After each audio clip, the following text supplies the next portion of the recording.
महिला सशक्तिकरण कैसे होता है?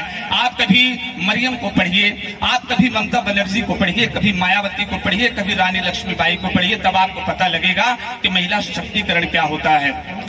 अभी मैं मंच पर अर्धनग्न होकर के कविता पढ़ूं तो आप इस संस्कृति को स्वीकार नहीं करेंगे।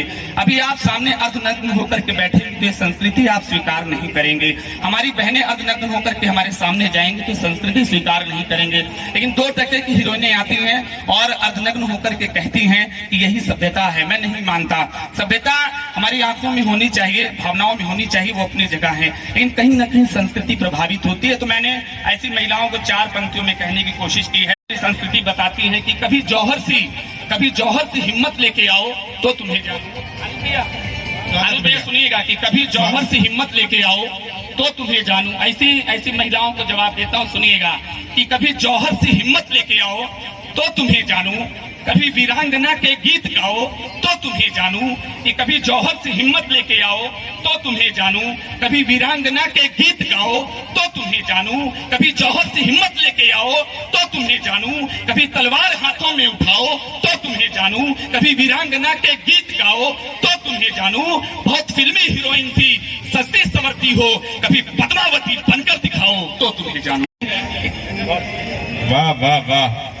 इस तरह जहां में सताई गई लड़की, हद है कि बेलिबास घुमाई गई लड़की, अफसोस उसकी कोख में ही कब्र बन गई, बिन लकड़ियों की हाय जलाई गई लड़की, और अपनी हवस के वास्ते दुनिया में किस कदर दामनी व निर्भया से रुलाई गई लड़की। जब चाहा इन्हें छोड़ दिया पा लिया हरदम, जब चाहा इन्हें छोड़ दिया पा लिया हरदम, बस 3 तलाकों में भुलाई गई लड़की। इस तरह जहां में सताई गई लड़की। और दुनिया में चंद कई ऐसे युवा जो मजनू टाइप के युवा थे, कहीं कंपनी गार्डन या किसी पार्क में, किसी बगीचे में अपना वैलेंटाइन मना रहे थे। लेकिन वो भी उसी दिन की शाम की एक वक्त शाम की बेला थी जब सरहद से देश की एक न्यूज आती है कि पुलवामा हमले में हमारे 40 से ऊपर फौजी शहीद होते हैं। तब वो जो खुशी थी वो आंसुओं में बहकर चली आई। न जाने कितनी लाशें तिरंगे में लिपट करके आई।